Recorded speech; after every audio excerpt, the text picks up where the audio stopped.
Boa noite a todos, bem-vindos aos participantes que já estão connosco. Boa noite a todos. Boa noite. Boa noite. Boa noite. Boa noite. Olá, boa noite. Nós ainda aguardamos mais alguns participantes. Vamos só esperar um pouco, vamos naturalmente honrar o compromisso de começarmos a horas, mas se puderem compreender, portanto, iríamos só aguardar mais um minuto para que as pessoas que fizeram ligações juntar-se a nós nesta segunda sessão do canal ADERMAP.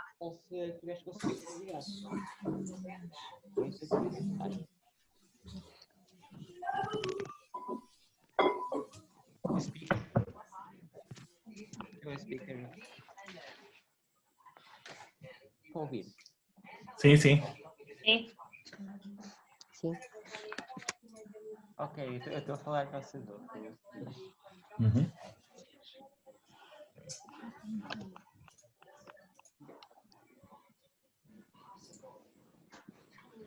Eu vou intervir, não é? Está ali? Não. Posso tirar o speaker?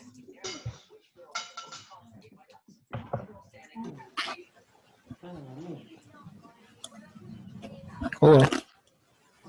Boa noite. Boa noite. Eu não tenho câmara. Não tem mal. Tem... Se quiser ligar, é no canto inferior esquerdo. Diga? Se quiser ligar a câmara, em princípio... Não tenho. Ah, não tem mal, não tem problema.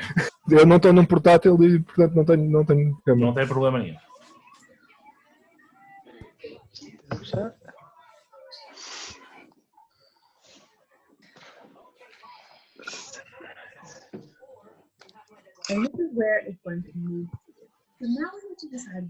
São 21, portanto já passam 4 minutos. Vamos então, não sei se temos, Sérgio, alguém em linha? Não, para já estão todos cá dentro. Muito bem. Então, uma vez que já temos vários participantes, muito obrigada uma vez mais por manifestarem interesse em participar da sessão da ADERMAP. Para quem ainda esteja a ter o primeiro contato com a ADERMAP é a Associação de Dermatite Atópica em Portugal, uma associação que foi criada por um conjunto de pessoas que têm dermatite atópica ou que cuidam como pais ou familiares de pessoas, crianças, jovens com dermatite atópica, e esta é uma das nossas iniciativas para tentar ajudar e unirmos, portanto, juntos pela pele que já nos encontramos, a podermos ser completamente extraordinárias, juntos e nomeadamente alinhando um dos pontos comuns que nós temos, que é a dermatite atópica, que é direta ou indiretamente. Nós hoje, a nossa segunda sessão é dedicada à gestão psicológica da dermatite atópica. Como todos sabemos, a dermatite atópica é uma doença crónica, conforme quer tenhamos há muito tempo ou pouco, tem então impacto dentro da gravidade da dermatite atópica, quer como próprio, quer como cuidador, dedicada ao esclarecimento e à colocação de questões e obtenção de respostas pelos especialistas médicos na área de dermatologia e imunoalergologia sobre os sintomas clínicos mais físicos da doença neste contexto da infecção Covid-19. Hoje gostaríamos de complementar, porque realmente a saúde é não só a saúde física, como a saúde psicológica e o bem-estar. E portanto temos hoje connosco a doutora Isabel Lourinho, que é psicóloga clínica, que também, tal como a doutora Cristina Lopes Abreu e o doutor Pedro Moraes estiveram connosco na primeira sessão, é conselheira científica, aceitou a missão de nos aconselhar cientificamente do ponto de vista psicológico, do ponto de vista de saúde e bem-estar, uma abordagem psicológica. É psicóloga clínica, trabalha no grupo José Mel de Saúde e ao mesmo tempo também é investigadora clínica da Universidade, psicóloga clínica da Universidade do Porto. E hoje vamos ter uma metodologia diferente, porque estamos aqui a falar de questões mais subjetivas, mais pessoais, e por isso gostaríamos que todos nós pudéssemos participar de outra forma. Portanto, enquanto que na primeira sessão, ou é muito comum neste tipo de sessões, usámos a via do chat, hoje colocamos a questão por e-mail, hoje pediria que pudéssemos falar diretamente, pediria que mantivéssemos todos os microfones desligados e cada vez que quiséssemos colocar uma questão que vamos gerindo, que assinalassem com o reaction que nós temos, levantar interesse em colocar. Não é o Estás com o não microfone. mais adaptado, mas Não está. ao chato poderemos assinalar Ligares? a questão. Joana, Mais só demora.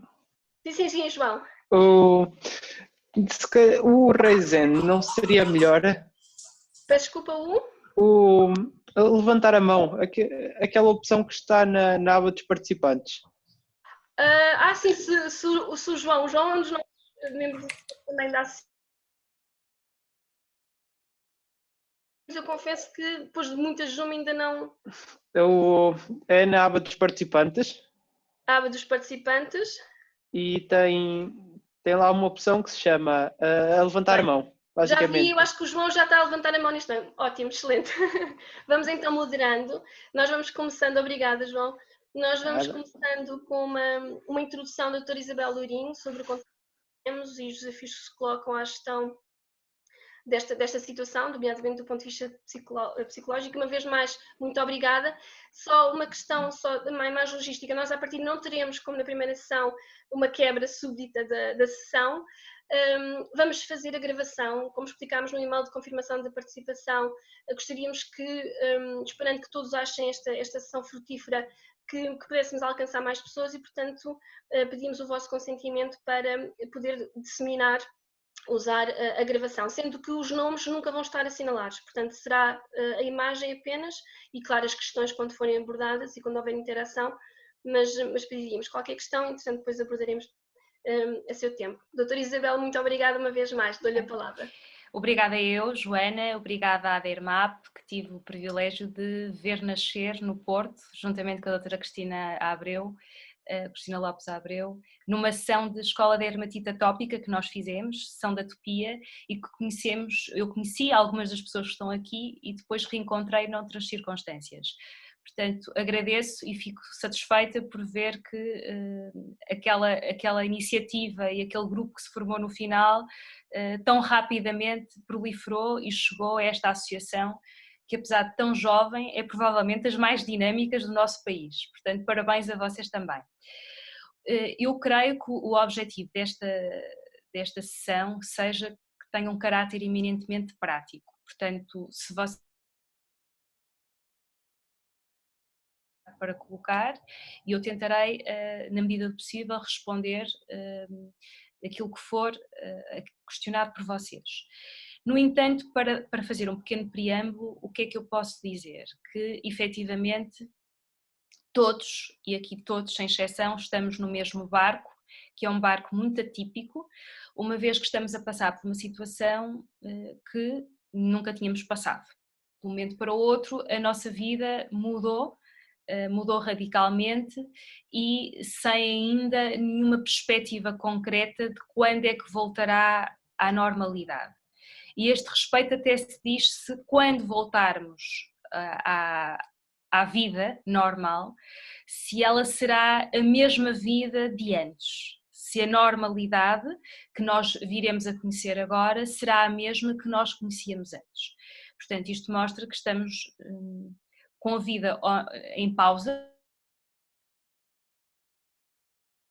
vai levar para algo diferente, ainda que tudo pareça indicar que sim. Portanto, só isto é natural que cause uma série de sentimentos como estarmos assustados, estarmos preocupados, que nos interroguemos e que nos preocupemos. Esta é uma palavra que eu tenho ouvido das muitas pessoas que têm em consulta, por diferentes motivos, que é preocupação e apreensão com o futuro. Okay? Isto população geral e normal.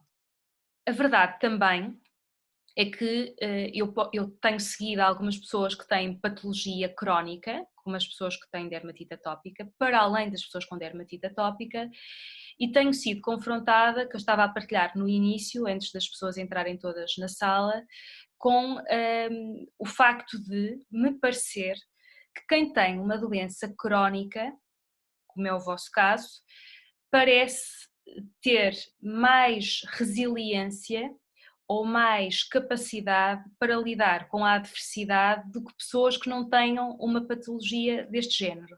Okay? Isto até já é uma questão que eu vos posso colocar, se vocês depois quiserem responder, se estão de acordo ou não. Claro que pode haver variações, Mas, e até pensando um bocadinho nos focus grupos que nós fizemos ainda em 2019, sendo que algumas das pessoas que eu estou a ver aqui participaram, nós constatamos que, por exemplo, só para perceberem o que é que eu estou a querer dizer, quando eu perguntei quais foram das principais aprendizagens das pessoas que estavam na sala acerca da sua doença, duas coisas ficaram muito claras, que foi a capacidade de se pôr em perspectiva e de relativizar algumas coisas na vida, de viver o dia a dia e de adquirir alguma resiliência. Okay? Isto para além de questões como conhecer o corpo, conhecer mais sobre a alimentação, mas a questão da resiliência e da capacidade de pôr em perspectiva e de viver um dia de cada vez foram coisas que foram ditas quer nos focus grupos do Porto, quer nos focus grupos de Lisboa. E se nós pensarmos, é exatamente aquilo que está a ser exigido à população mundial atualmente, que é vivermos um dia de cada vez, porque não sabemos o que é que vai acontecer depois, sermos capazes de relativizar e aceitar o que vem aí. De alguma forma, vocês, ao longo da vossa vida, desde adultos, mas desde que têm a doença e a partir do momento em que aprenderam a lidar com ela, e esta questão é importante, a partir do momento em que vocês já sabem lidar melhor com a vossa doença, parece que estão em posição mais privilegiada ou estão mais capazes do que outras pessoas que não têm patologia para lidar com esta situação. Não sei se a este respeito alguém quer comentar ou quer dizer alguma coisa.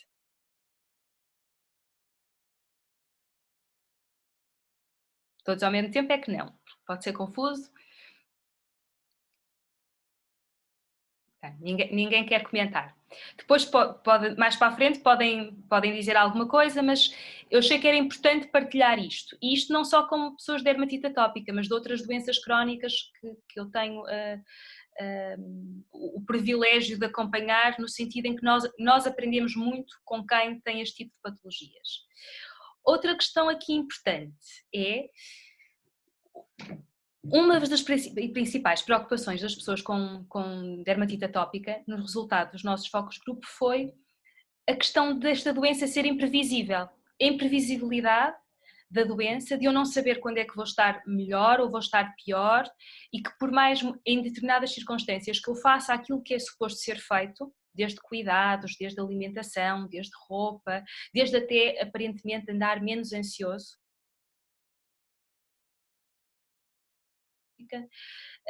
a verdade é que tudo é imprevisível nesta doença. E uma vez mais, é aquilo que nós estamos a viver atualmente. É uma situação absolutamente imprevisível, em que, como disse há pouco, nós não sabemos o que é que vai acontecer depois. Não é? Portanto, parece que realmente vocês estarão mais capazes de poderem lidar de uma forma eficaz com o momento atual do que outras pessoas. Agora, é importante dizer, isto não significa próprias preocupações, que haja dias piores, que haja momentos piores de medo, de dúvida e de receios. Okay? Alguém quer partilhar alguma coisa a este respeito? Bate-papo, temos aqui alguém a dizer aqui alguma coisa. Agora já percebo que para mim é mais difícil para o meu filho, pois, exatamente. Agora é-te está a dizer que, ou pelo menos o que eu percebo, é que será mais difícil para si, Goretti, como mãe, lidar com esta situação do que para o filho. Mas quem tem a dermatite atópica é o filho, certo? Exato. Portanto, neste sentido, o seu filho estará mais preparado para lidar com esta situação do que, eventualmente, a própria mãe, apesar dos pais também serem pessoas aqui que sofrem muito no processo de dermatite atópica, isto também ser uma conclusão que nós chegamos ao final. Eu já agora aproveitava porque a Goretti participou noutra sessão e realmente eu creio que a Goretti juntou-se a nós um pouco mais tarde, por isso era só para confirmar e para alertar que todos nós podemos colocar questões, basta, se a Goretti quer, em vez de escrever, se quiser falar diretamente, pode ligar o microfone, Goretti. Quer colocar alguma questão para explorarmos a sua questão? Eu vou colocando aqui no chat, tá bom? Muito bem. Tá, obrigada. Obrigada. De nada. Ok. Continuando também um pouco, e de certa forma já estou assim a abrir algumas das possibilidades daquilo que vocês podem estar a sentir ou que até e quisessem ver comentado. Uma outra situação que nós nos apercebemos no resultado dos nossos focos grupos, e estou a falar muito sobre isto porque são conclusões vossas, não é? Da vossa realidade. E então, pensando de uma forma crítica sobre isto e sobre o momento que estamos a viver na atualidade, faz-me sentido estar a abordar. Uma das perdas que vocês referiram teve que ver com a questão de a doença muitas vezes vos ter tirado momentos de vida. Momentos como, por exemplo, ter que faltar às aulas, ter que faltar ao trabalho, absentismo escolar ou profissional, e para outras pessoas também a questão de porque se estou em um momento de crise e que tenho a minha pele em que eu nem me consigo ver ao espelho, em que eu também não quero que o outro me veja, e tendo que ficar em casa para me proteger desta forma, em auto-isolamento por causa disso, houve vários momentos em que vocês tiveram que ficar em casa para não conviver com os outros por causa desta situação, ok? E uma vez mais, o que nós estamos a fazer atualmente, dado o contexto de Covid, se repararem, estamos todos a comunicar de uma forma diferente, como é o caso desta sessão, que é uma forma virtual de nos comunicarmos, mas que em circunstâncias normais, eventualmente isto não aconteceria assim. Acredito que a partir de agora aconteça mais frequentemente, mas há uns tempos a verdade é que a tendência é criar sessões à noite, palestras, conferências, em determinados sítios em que as pessoas se reúnem e encontram fisicamente. A verdade é que quem tem a patologia, muitas vezes na sua vida, ser privado de momentos e de situações e de interações. Portanto, esta nova realidade de ficar em casa e ter que comunicar com as pessoas de outra forma, também poderá não ser tão diferente ou tão complicada para vocês como para alguém que nunca teve que o fazer. Okay? Isto são algumas reflexões que eu hoje fiz, pensando naquilo que foram os resultados das nossas sessões e aquilo que estou a acompanhar, que são os problemas e as vivências e as diferenças principais atuais no contexto desta patologia Covid. Okay? Questões que me queiram fazer em concreto. Ou por escrito, ou pelo chat, quem se sentir mais à vontade assim, ou aqui de uma forma verbal e presencial.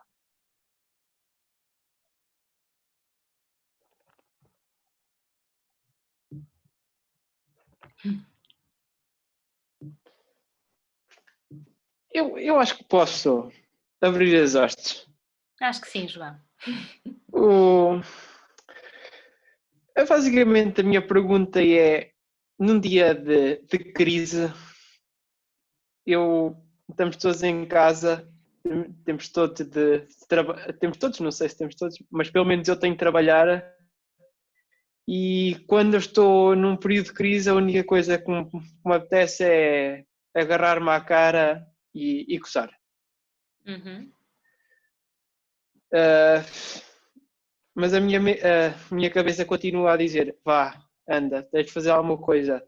Acabo por não fazer nada e ficar frustrado. Qual é a melhor maneira para lidar com a situação? Ok. A primeira questão que eu tenho que lhe fazer, João, é o que é que significa, o que é que pretende dizer com quando estou em crise. Estamos a falar de quê? Quando está mais em da sua própria dermatite atópica. Estamos a falar de quê? Quando a comissão está mais exacerbada. Ok, mas neste caso, certo, e neste caso em concreto, relativamente à comichão, porque também é importante dizer, ainda que não haja aqui ainda certeza de uma causalidade entre ansiedade e estados de ansiedade e agravamento da dermatite, a verdade é que vocês todos me foram referindo que quando se sentiram piores nas nossas vidas, tiveram momentos também piores de manifestação da doença, ok? antes de lhe começar a poder dar algumas estratégias ou algumas sugestões, queria só perceber se esse agravamento ou essa vontade enorme de se coçar e essa comichão que está a referir estava relacionada com estar mais ansioso por algum motivo. Ou simplesmente foi sentir esse ímpeto de se coçar. Eu penso que tenha sido. É um pouco. A minha doença é um pouco por fases. Uhum. Estou muito bem, mas a partir do momento em que estou muito bem começa a descer até atingir uma crise e é uma sinusoide, não sei se... Conheço a imagem, mas ok, então tentando dar algumas dicas, ainda que concordo comigo, quando se sente mais ansioso também deve haver agravamento da sua dermatite, ou não sente isso? Em partir do momento em que o stress começa a ser crónico, a comichão começa a ser crónica também. Claro. Isso eu não duvido. Sim, a dermatite atópica e a ansiedade diria que andam de mãos dadas, mesmo muito dadas, muito dadas. Ok, então há aqui um ímpeto para se coçar, certo? E a sua vontade básica e imediata é eu vou-me coçar, mas a sua cabeça, porque já é mais crescido, não é uma criança e as crianças têm mais dificuldade em gerirem impulsos do que os adultos, pensa, bem, mas tu não deves coçar porque isso não te faz bem. Não é? E quase que tem um anjinho e um diabinho em luta no sentido do o que é que ganha desta vez. Já Normalmente é o diabinho durante 1 hora e depois começa a conseguir ter algum controle. O coçar é um comportamento, certo? E é um comportamento que nós não queremos, neste caso, que aconteça, porque pode sentir-se pior e agravar o estado da sua pele, no caso, não é? A verdade, a lei mais básica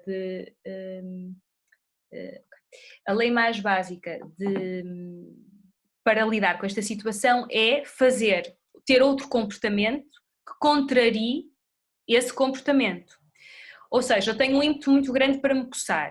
Eu devo fazer alguma coisa que evite ou que contribua para que eu não me coce. Exemplo. Um exemplo clássico, porque no seu caso é coçar, em outras pessoas pode ser outra coisa, é manter uma conversa, tenho que me manter concentrado e isso pode fazer com que eu consiga distrair-me ao ponto de não continuar a coçar-me, ok? Outras pessoas, que agora está assim bastante na moda, fazem sessões de meditação. Acho que vocês já tiveram qualquer coisa de mindfulness, Joana, não sei, não é? Nós tivemos um yoga Okay. low sweat, ou seja, porque a própria transpiração faz-nos muita impressão, mas efetivamente tivemos acesso a uns vídeos que vamos divulgar de mindfulness, que possam ajudar na gestão das doenças crónicas. Certo, e o mindfulness tem como princípio a gestão aqui e agora, mas no fundo o princípio do mindfulness é distrairmos-nos de toda a realidade e acima de tudo dos nossos pensamentos e centrarmos em partes do nosso corpo ou em determinadas circunstâncias. Com isso, estamos a fazer com que se descentre desse ímpeto que no caso está a ter.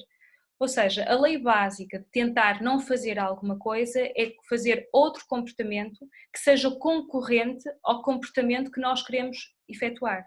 Não sei se fez sentido, João. Não fez.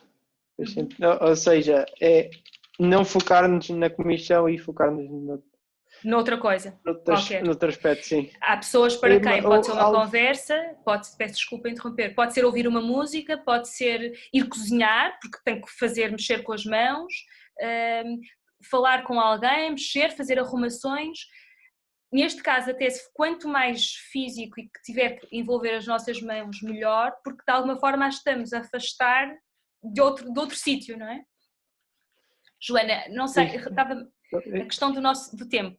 quer dizer? Também. Já agora eu também partilhava a experiência muito rapidamente. Nós efetivamente, afinal, tivemos aqui uma indução em erro do sistema. Achamos que conseguimos permanecer durante mais tempo na sessão e, portanto, antes que a sessão seja interrompida no prazo de 1 minuto, pedir-lhes que, quando a sessão cessar, se ligarem novamente no mesmo link, fizerem exatamente a mesma coisa, podem voltar novamente à sessão. Portanto, pedimos desculpa por esta interrupção, mas efetivamente o sistema final entrou em overload e só nos permite ter uma sessão de 40 minutos seguida.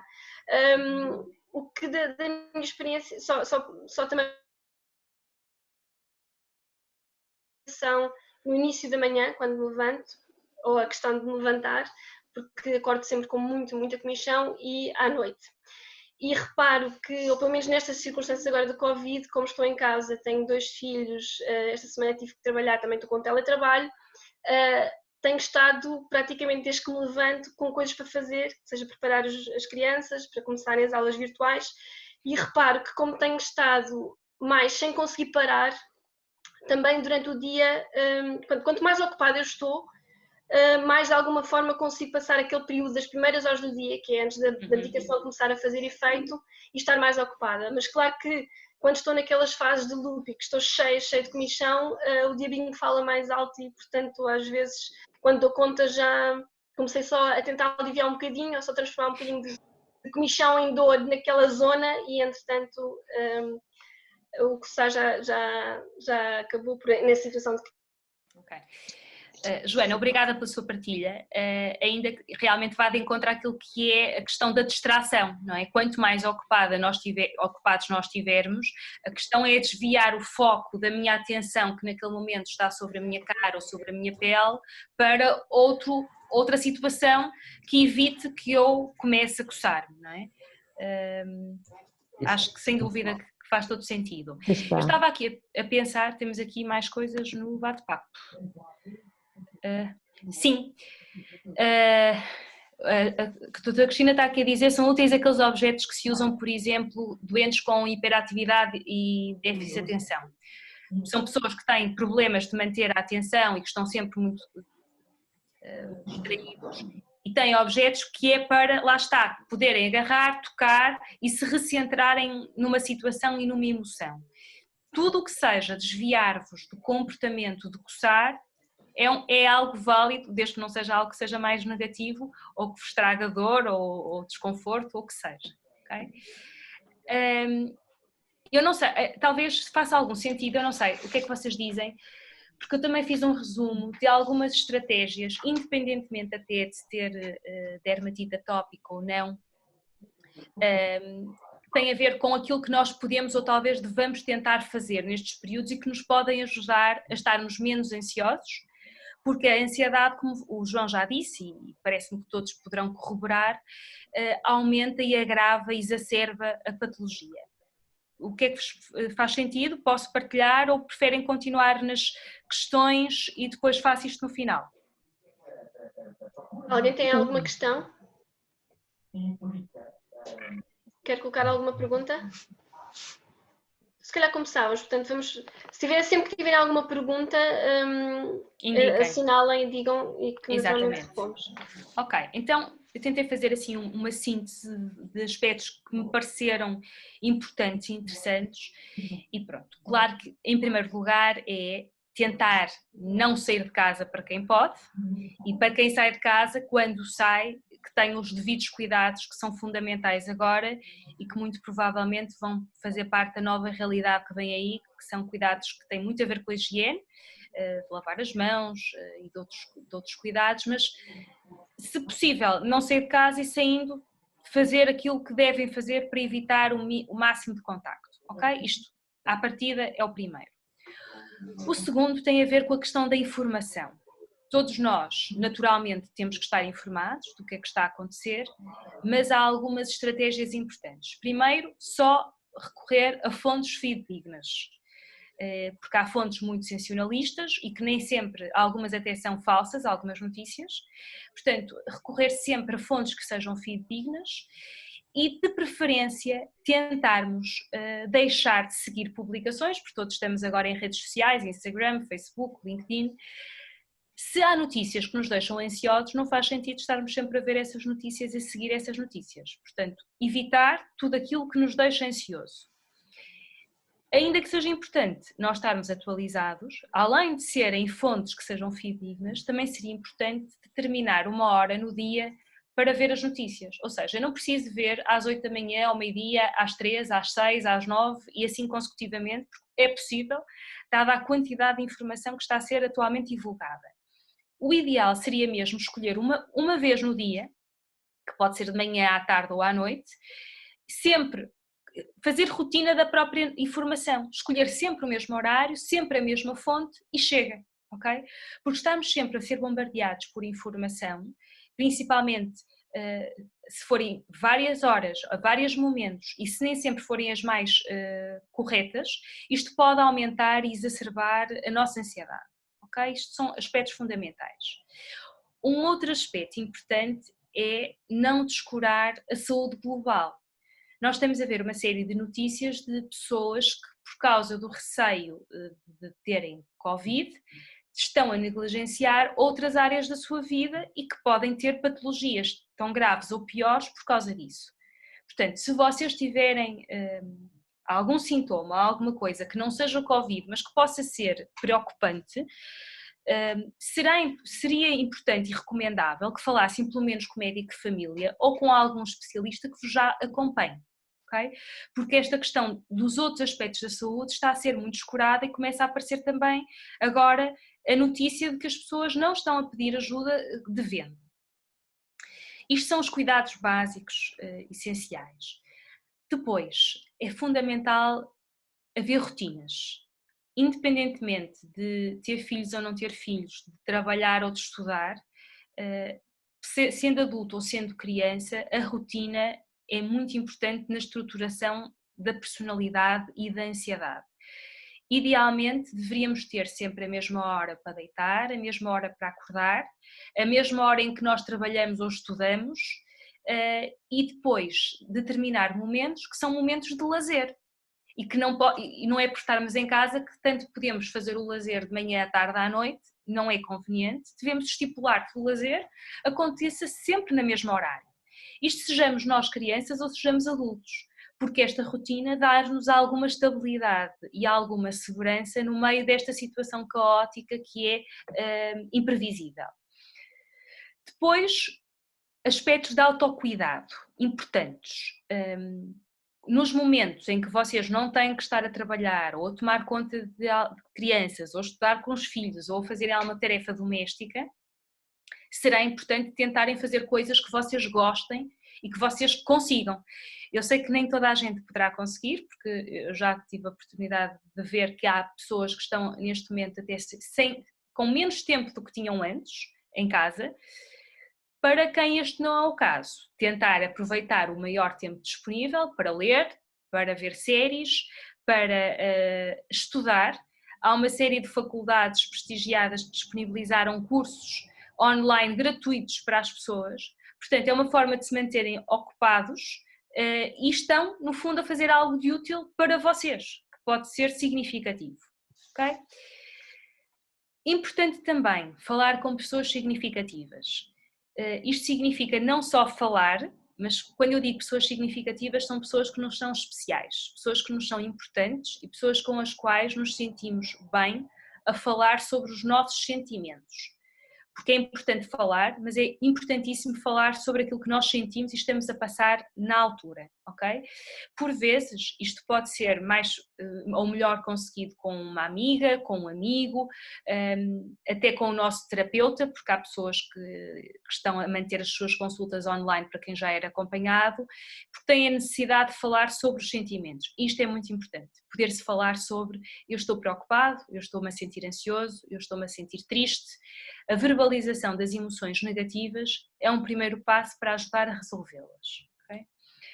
Depois, não esquecer que, apesar de não termos muitas certezas acerca desta doença, a verdade, isto também é um princípio do mindfulness, isto passará, porque tudo passa na vida. Não sabemos quando vai acabar, mas que vai acabar. Portanto, isto é um facto, é uma situação temporária, não sabemos por quanto tempo, mas sabemos que será temporária. Isto são estratégias que nos podem ajudar. Depois, quando estivermos com pensamentos, porque há pensamentos que são por vezes muito invasivos e muito complicados para nós, em que nós sofremos mais, uma estratégia que nós recomendamos, nós psicólogos, é primeiro ver a divisão dos problemas em 3 categorias. A primeira é se o problema é importante, porque há problemas que não são assim tão importantes. Quando nós vamos a ver e a pensar sobre eles, e se fizermos uma escala dos problemas, afinal não são tão importantes. E fazemos a divisão entre importantes e não importantes. A partir do momento em que nós dividimos, temos os importantes, depois teremos que dividir esses por são possíveis de resolver ou não são possíveis de resolver. Se forem possíveis de resolver, nós temos que os enfrentar, pensar sobre eles e tentar encontrar estratégias que possamos encontrar para os resolver. Eu já posso dar um exemplo para isto não ser muito abstrato. Se forem problemas que neste momento nós não podemos resolver, o melhor a fazer é exatamente o mesmo princípio que eu estava a dizer ao João relativamente à vontade da comichão, que é a distração. Se é uma coisa que eu não posso resolver neste momento e não depende de mim, porque há coisas que eu não consigo controlar, o ideal é eu contrapor este pensamento com uma atividade que me distraia, porque eu, por mais que pense, não vou chegar a nenhuma solução, porque isto é hipotético. E o que é hipotético não vale a pena eu estar a pensar constantemente sobre isto, porque me vai agravar ainda mais a minha ansiedade, ok? E depois, fundamental, não esquecer que não é vergonha nenhuma sentir necessidade de falar com alguém que até nem seja nosso conhecido, e para quem já tem o seu terapeuta, manter as sessões se possível. Para quem não tem, há a possibilidade de se marcar agora consultas online. E a este respeito também é importante dizer que atualmente existem 2 serviços gratuitos de consulta de psicologia, pelo menos que eu conheça e que sejam credíveis. Um é disponibilizado pela Ordem dos Psicólogos na linha de saúde 24, ok? Consultas de psicologia gratuitas, e um outro é uma plataforma online que se chama Acalma. É um projeto de um colega meu, que só feito por psicólogos, pessoas que eu conheço credíveis e de confiança, e dão consultas gratuitas, ok? Porque por vezes pode-nos apetecer falar com alguém que não a mãe, o pai, o tio, o melhor amigo, o namorado ou a namorada, mas alguém com quem eu preciso de ventilar emoções, que é o primeiro passo muitas vezes para eu me acalmar, ok? Portanto, este foi o resumo das principais estratégias importantes acerca de tentar manter uma vida mais equilibrada no contexto de Covid. Aqui a questão da rotina, como viram, é importante, e a questão do planeamento. Mesmo que, eu tenho ouvido regularmente, os dias agora parecem todos iguais, não é? Sendo que parece não haver diferença entre semana e fim de semana. É importante nós também tentarmos sinalizar e marcar a diferença entre semana e fim de semana. Por exemplo, todos os dias, nos deitamos às 11, 11h30 durante a semana, mas ao sábado deito-me à 1 da manhã, para dizer que é sábado, não é? À noite, ao jantar, fazemos refeições simples e de pouca complexidade. Ao fim de semana podemos fazer uma refeição mais elaborada, ok?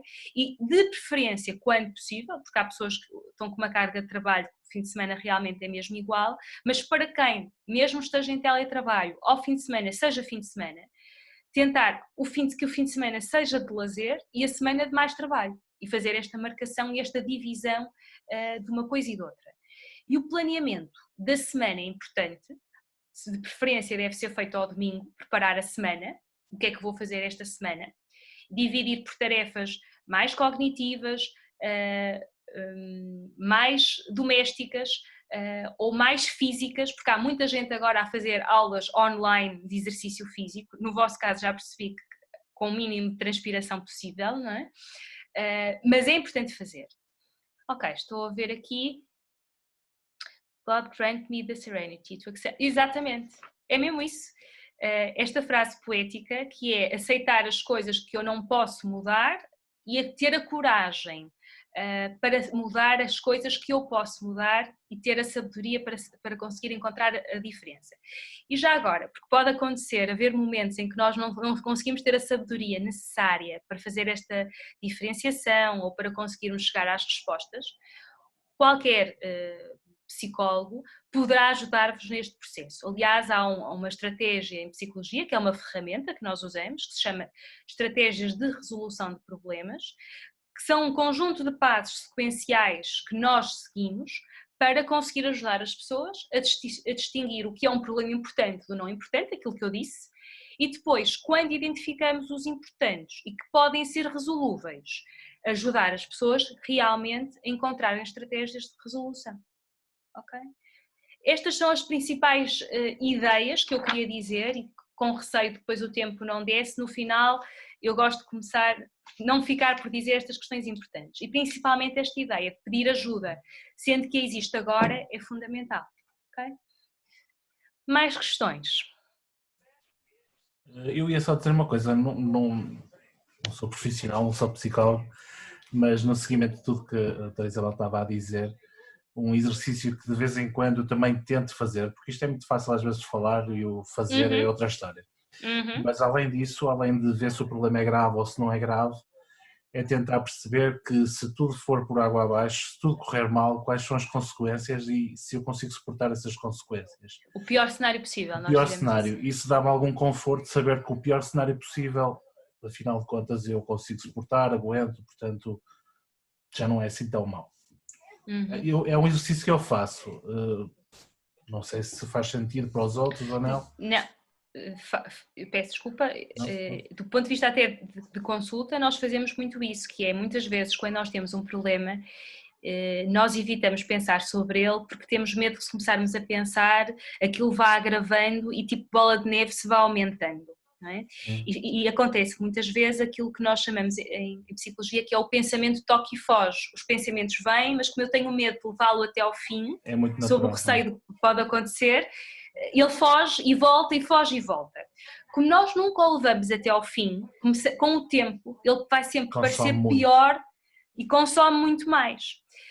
Se eu estiver capaz, e por isso é que por vezes falando com outra pessoa isto pode ser mais fácil, porque nós muitas vezes sabotamos-nos, não é? E pomos para baixo da cama, ou é como quando temos a visita e temos a casa desarrumada, pomos tudo dentro do armário para parecer a casa estar impecável. E muitas vezes isto acontece na nossa cabeça. Eu tenho uma série de pensamentos num tipo guarda-vestidos ou num roupeiro fechados, mas que estão ali quase a saírem, e eu sei que estão ali e aparentemente estou muito bem, mas no fundo estou muito preocupada quando é que eles vão começar a sair e vão se espalhar pelo chão, não é? Neste caso, por nós mesmos. E então, quando estamos com alguém, uma das estratégias muito importantes é, então vamos levar o pensamento até ao fim. E quando levamos o pensamento até ao fim, uma das condições básicas é explorá-lo no pior cenário possível. Então, qual será o pior cenário possível? Porquê? Porque quando nós fazemos este exercício, vemos que metade das vezes o cenário não é assim tão mau. Pois, okay? Começamos às vezes com um problema que nós pensamos que é muito grave e depois nesse pensamento final chegamos à conclusão que afinal é um problema não assim. Era tão grave. Pois. E quando acontece, até continuar a ser grave, porque também pode acontecer isso, claro. Não é? É vermos, ok, ele pode ser grave, mas o passo seguinte é encontrar os recursos que nós precisamos para lidar com esse problema grave. Não depende de nós e pelo menos tentar resolver tudo que dependa de nós para que possa ser o final mais positivo possível. É assim que precisamente. Agora está aqui a dizer, sim, e para quem não aceita, apoio psicológico. É verdade, algumas pessoas são mais resistentes. Não tem que ser um psicólogo, é um facto. O princípio importante é o da partilha e é o de falar com alguém. Falar por vezes com um amigo, com um familiar, para algumas pessoas a figura espiritual de um padre, de um mentor, de um outro amigo ou de uma pessoa mais sábia no tema, pode ser altamente benéfico também. Para quem ainda também não tem coragem, uma estratégia que eu costumo sugerir é que escrevam, ok? eu no outro dia fiz uma talk sobre como lidar também com a ansiedade nesta altura, e eu sou muito adepta da escrita, porque tal como nós quando falamos, obriga-nos a organizar os pensamentos e a pôr cá fora, não é? É diferente de falar para uma audiência, para uma pessoa, mas pelo menos já o estamos a tirar da cabeça e pôr em papel e de uma forma visual.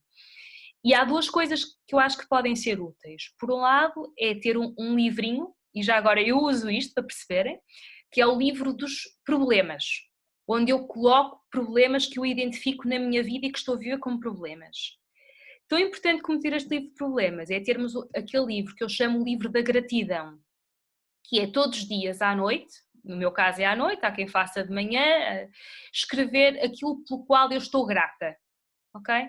Porque normalmente nós todos temos tendência a centrar-nos naquilo que não temos ou que está mal e esquecemos daquilo que está bem. E começamos a ver sempre o copo meio vazio em vez de ver meio cheio. E estas duas estratégias, se utilizadas, principalmente para quem não se abre sobre o assunto com ninguém, podem ser um primeiro passo para eu começar a querer resolver o meu próprio problema. E quando, eu creio, já agora foi escrito pela Goretti, que ela sublinhou o facto que às vezes as pessoas ou não querem falar ou rejeitam porventura que têm um problema. Portanto, quando há ali uma não aceitação, uma força mesmo contrária para conseguir falar ou abordar ou escrever, mesmo que para não mostrar a ninguém. Quando há ali um bloqueio a vários níveis. Esse, diria que é a situação, não diria que é mais complicada, mas é uma situação difícil, porque para se poder ajudar alguém, o primeiro passo é essa pessoa pedir ajuda, não é? Portanto, o que estamos a falar é se é alguém que não aceita, é alguém que nega, ainda não aceitou a doença ou o seu problema, o que seja, de que estamos a falar, significa que pode ser alguém que vai demorar mais a lá chegar. Algo que pode chegar a estas pessoas é ouvir testemunhos de outras pessoas que já estiveram nesse momento de vida, porque a verdade é esta, não nascemos todos a aceitar as coisas menos boas da nossa vida, todos nós já sofremos, já choramos, já nos revoltamos, já perguntamos porquê eu, porquê a mim, porquê à minha família, enfim, de uma série de outras circunstâncias. E é preciso sempre algum tempo para nós conseguirmos chegar àquilo que é a aceitação. Aceitar este diagnóstico, aceitar esta situação, aceitar que isto me aconteceu. Só quando nós aceitamos isso é que será mais fácil pedir ajuda. Quando a pessoa ainda não está nesse patamar, será importante eventualmente ler ou conhecer testemunhos de pessoas que hoje em dia aceitam, mas que já estiveram naquele momento. Por isso é que as associações são tão importantes. E eventualmente até a Joana ocorreu, mas um bocadinho em brainstorming, eu não sei se vocês têm isso, mas algum documentário ou alguns sketches de pessoas que já passaram ou que falam dos momentos de como é que lidaram no início com o diagnóstico, com a patologia e com a doença. Temos algumas partilhas que até no início foram reunidas no início da criação da associação e que nomeadamente estiveram também sob uma campanha que decorreu o ano passado para tentar transmitir às pessoas, quem não conhece a dermatite, quem não vive com esta doença, mas é algo que queremos precisamente proporcionar. E, aliás, temos um projeto que era para ser implementado fisicamente ao longo do ano 2020, foi agora tivemos que o adiar, mas sem dúvida que um dos objetivos é a associação foi criada para que as pessoas não se sintam sozinhas, não se sintam que estão a viver sozinhas porque não têm que o fazer, porque não somos muito mais do que aqueles que se calhar sabemos. Entretanto, pegava aqui na questão que foi, estamos aqui a falar de pessoas se calhar mais adultas ou mais jovens, quando estamos a falar de crianças. Mas estamos a falar, eu não sei se percebo se é a questão do apoio psicológico para uma criança ou o que é que se deve fazer com a criança. Não percebi bem o que é questionado. É o apoio psicológico. Ok, também existe apoio psicológico para crianças, ok? Sim, ele é acompanhado, mas diariamente nesta fase, mais no ambiente de casa. Certo. e que já que está também a ter escola virtual, Certo. como é que às vezes nós, pais, neste caso mãe, usamos ferramentas para o tentar acalmá-lo e compreender. Já que esta situação a nível de crianças e mesmo no ambiente escolar, a dermatite atópica é mal compreendida, mesmo em profissionais de educação é difícil transmitir o que é que uma criança com esta patologia sofre diariamente. Eu, pelo menos, tenho essa dificuldade. Sim, muito bem. E também nos nossos focos grupos foi partilhado que, enquanto crianças ou mais novos, sentiram muita incompreensão por adultos ou por outras crianças, e como eram crianças e com menos capacidade de se exprimir, talvez tenham sofrido de uma forma diferente do que enquanto adultos, não é? Sim. Mas, pronto, relativamente ao que está a dizer, a primeira coisa que lhe posso dizer tem que ver com o que eu falei há pouco das estratégias gerais para todos, da importância das rotinas, ok? É fundamental manter rotinas, não só para os adultos, mas então para as crianças muito mais, porque, como eu disse, a situação por si já é absolutamente imprevisível e nós precisamos de sentir segurança no meio da imprevisibilidade. E só o facto de eu ter uma hora fixa de deitar, uma hora fixa de acordar, uma hora fixa para refeições, isto é muito importante, essencialmente à semana, ter horário para a telescola, horário para falar com os meus amigos online, se for o caso, para videojogos, porque pela idade que está a dizer, eles são, alguns são muito atreitos a isso. Eu peço desculpa de estar a interromper, mas ele tem rotinas, ele próprio é uma pessoa que é uma criança que necessita de rotinas. Tem a rotina, como há bocado estava a falar, a rotina semanal, como tem escola, tem a rotina de levantar sempre à mesma hora, deitar à mesma hora, durante a semana ter essas rotinas, depois o fim de semana as rotinas serem uma rotina de fim de semana, já tendo mesmo sem estarmos a viver esta situação. Mas aquilo que eu noto é que foi difícil para ele entender estas alterações, mesmo por exemplo, como tem escola por via de videoconferência, como agora, por exemplo, está com uma crise mais acentuada no rosto, não gosta de ter a câmara ligada, fica incomodado e fica muito ansioso, coça-se imenso, as noites são noites difíceis. Como é que a senhora se chama, desculpe? Ruth, se nós estivéssemos na situação de aulas virtuais, estando num período de crise, o seu filho não iria à escola, o que é que aconteceria? Normalmente vai à escola. Há poucas situações que faltou à escola. Ok, e o professor ou os professores neste caso estão conscientes do que é que ele tem? Estão conscientes, mas tem sido difícil entenderem por vezes o comportamento dele, não é? De às vezes não conseguir estar, quando tem uma crise, estar concentrado numa cadeira, na secretária, estar algo agitado, quando não dorme uma noite, não ter muita paciência para os colegas, e eu tenho sempre atenção de referenciar, mando sempre uma informação a dizer que esta noite, chama-se José Maria, teve esta situação, mas a minha maior dificuldade é eu transmitir aos outros aquilo que esta doença provoca a uma criança. Certo. No fundo, estamos a falar de incompreensão, não é? Incompreensão face a esta patologia. E depois ele também sente, e aquilo que causa nele é revolta, por não ser compreendido. Certo, compreendo perfeitamente. Joana, se me permite, eu vou dizer aqui duas coisas, uma para a associação, outra para a mãe, ok?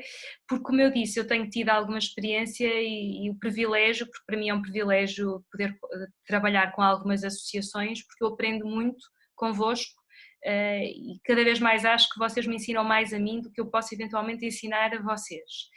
Mas da minha experiência até com outras patologias parecidas, o que é que eu vi que foi importante na parte da doença na infância, porque isso é uma circunstância adstrita à infância. O papel da associação pode ser muito importante, e fica aqui também a dica, eventualmente já é um projeto vosso, não é? Já vi que vocês estão em tudo, mas sempre que há uma criança com uma patologia numa determinada escola, em algumas outras associações, no início do ano letivo, vai sempre lá, além do pai, alguém da associação explicar em que é que consiste a doença e quais as consequências que isto pode ter. E fazer uma reunião com o diretor de turma, que por sua vez poderá ter a incumbência depois de partilhar com os restantes docentes e explicar. Okay? Também acontece em função da idade, porque se for 11 anos é diferente de 5 ou de 6, e mesmo assim também é viável aos 5 e aos 6. Quando há um grau de sofrimento e de interferência grande, que é o caso, não é? Porque é muito imprevisível e o seu filho pode ter isso dias ou pode ter meses, não é? E pode ter várias vezes, talvez faça também muito sentido haver uma sessão organizada por alguém com a turma dele. Ok? Ir lá explicar-se o que é esta doença, o que é que consiste e o que é que pode acontecer, porque isto é uma forma de aumentar a aproximação e a compreensão perante a situação dele. Claro que só compreende verdadeiramente quem tem, não é? Mas a verdade é que se houver uma ação concertada da associação ou dos pais que chegam lá e os coleguinhas todos da turma, os melhores amigos, porque isto é válido para a turma, como é válido para os escoteiros, se ele andar nos escoteiros, por exemplo, ou para os diferentes grupos em que eles estiverem envolvidos. Inseridos, sim. Todos, exatamente, se todos estiverem informados do que é e o que é que pode acontecer, pelo menos já não lidamos com a ignorância e com o desconhecimento, que muitas vezes até pode levar a alguns comentários menos positivos e que também podem ser traumáticos, ok? Portanto, isto é uma sugestão. Mas eu tenho tido esse cuidado, tanto que eu, normalmente no início de cada ano tenho sempre reuniões. Tanto ele anda num colégio e anda num colégio já desde os 3 anos, por isso tem conhecimento desta evolução. E os colegas também? E os miúdos também, os coleguinhas de turma? Este exercício foi feito com os amiguinhos? Foi. A minha maior dificuldade neste momento que eu estou a ter é com os professores, é com adultos, infelizmente dizer isto, mas é verdade. É com os professores, ele mudou de ciclo, não é? No primeiro ciclo não tive essa dificuldade porque sempre fiz essa demonstração da doença, essa ponte, relatórios médicos da psicóloga que o acompanha. Neste momento, apesar de existir isso tudo, estou a ter alguma dificuldade que os professores entendem o que é uma criança ter dermatite atópica e passar noites e noites a coçar-se sem dormir. Está a ser difícil e mesmo para o desempenho dele está a ser difícil. Ele no primeiro ciclo era uma criança, isto foge um bocadinho à realidade, mas era uma criança com aproveitamento de 5, passou para o segundo ciclo, as notas dele passou para um aproveitamento baixo, porque ele tem um sentimento de revolta, porque não o entendem. Quando ele, pronto, e passa, e agora com esta realidade, com esta alteração, não ir à escola e ter a escola via net, também queria, por exemplo, quando não lhe dão a palavra ou quando não tem, não lhe dão a palavra, ele sente sempre uma grande revolta porque acha sempre que é por causa da doença. Okay. sim, peço desculpa, para Joana, se quiser intervir, esteja à Sim. vontade, mas do que me está a dizer, primeiro, lamento, porque acho que realmente os adultos tinham uma obrigação acrescida e ainda por cima de professores ter uma reação diferente. Não sei se aqui, se em vez de ser só a mãe, ser a figura da associação a ir ao colégio, se pode fazer diferença do ponto de vista de poder, ok? Porque, como Sim, é disse, uma conversa depois à parte eu a ter com a associação, sim, claro. Pronto, não porque fugir muito ao tema. Pronto, uma vez que realmente já disse que partilhei com outras associações, vejo que quando a união faz a força, não é? E quando é uma pessoa é uma coisa, quando é uma entidade e quando é uma associação, parece que há mais respeito e se assim Sim. é, então vamos usar, não é? Sim, porque quando há mãe há sempre aquela tendência de proteger É a o mãe, menino mimado, é. exatamente. E que está a exagerar e que está a hiperproteger e que está a sobrevalorizar, não é? Exatamente. Isto é um aspecto. Um segundo aspecto é a necessidade também não sei se vocês têm isso nos vossos projetos, a ADERMAP, que tem sido muito útil haver grupos por faixas etárias, ou seja, existe uma associação e tem um grupo, por exemplo, dos 5 aos 10, dos 10 aos 15, dos 15 aos 20, dos 20 aos 30 e fazer por faixa etária, porque tão importante como partilhar a minha doença com alguém que a tenha, porque eu sinto muito mais compreendido, é partilhar também com alguém que está na minha faixa etária, porque é diferente a conversa, a geração, as referências. Portanto, uma coisa que também se tem mostrado muito útil em outras patologias é, dentro da própria associação, haver grupos por idade para permitir que a partilha não só aconteça entre uma criança mais pequena e um adulto, mas essencialmente entre pares, porque ajuda Está previsto a transmitir esta informação, ok? Isto seria outra estratégia que eu acho que pode ser útil. A curto prazo e para tentar minimizar a sua situação, Ruth, a verdade é que é muito importante que as crianças falem sobre aquilo que pensam e que sentem. E como psicóloga sou muito adepta disto mesmo. Talvez tentar criar dentro das rotinas que tão bem implementou uma outra, que é todos os dias à mesma hora, talvez depois da escola, depois do lanche, uma hora para ele falar sobre como é que se sente e o que é que está a pensar. E já que ele tem 11 anos, portanto saberá escrever e já tem uma capacidade de se expressar diferente de uma criança de 5 ou de 6, também começar a desafiá-la a fazer este exercício da escrita, ok? Sim, do que ele pensa e do que ele senta. E depois tentarem ver possíveis soluções para cada problema que identifiquem. Mas diariamente esta rotina de falar sobre o dia e o que é que não correu bem, mas também o que correu mal, pontuar uma coisa e acabar com o que correu bem, pode ser uma estratégia a curto prazo para tentar minimizar o impacto que está a ter com o seu filho. Sim, vou fazer isso, acho que vai ajudar. Obrigada. Sim. Joana. Entretanto, sim, efetivamente são partes de vários dos objetivos que nós temos. Um objetivo é que não nos sintamos sozinhos e que, sobretudo, quem sofre com a dermatite atópica, quer o próprio, quer uma criança, jovem ou adulto, quer o pai, mãe, o avô que vive com a criança e cuida, que sofre muito e sofre. E por isso é que esta associação foi criada por pessoas que têm a doença e pelos seus pais, e temos aqui exemplos disso hoje connosco.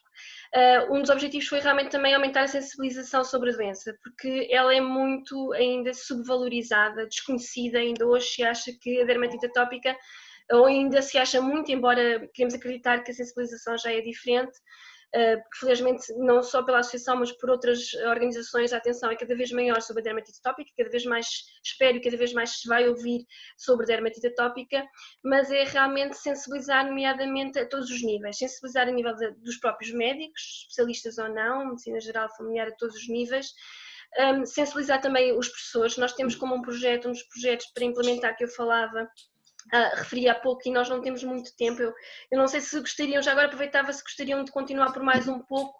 Nós infelizmente estamos a chegar, o que também acho que é bom sinal, rapidamente chegámos ao final da segunda sessão de 40 minutos e portanto teremos um minuto, mas estamos sempre disponíveis. Portanto a associação foi criada para que haja um canal de comunicação e este canal ADERMAP, nestes contextos que vivemos, é que seja esse canal de aproximação. Dizer que também Um dos objetivos é sensibilizar as escolas. Para isso, queríamos fazer algo concertado, mas estamos sempre disponíveis, quer para um associado, quer para uma família que não é associada à associação, de podermos ir à escola. Inclusive, podemos dizer que nós estamos a criar, queremos criar um conjunto de informações sobre a doença, sobre como lidar com a doença, dirigida precisamente a crianças, a jovens, proporcionar esses encontros, os encontros à Dermap que nós queremos realizar em 2020, fisicamente, se não conseguirmos virtualmente, encontros entre crianças para que não nos sintamos sozinhos, para que a criança encontre outra criança que tem, que não pense que é a única, que lhe aconteceu a si e não aconteceu aos amigos. E os grandes objetivos é realmente sensibilizarmos a nível escolar, porque tem um grande impacto no rendimento escolar, no absentismo, na forma como as crianças estão lá e na forma como interagem ou como potencialmente se isolam de outros ou tentam não lidar com a situação que estão a enfrentar. Portanto, nós estamos sempre disponíveis, quer para um associado, quer para quem não é associado.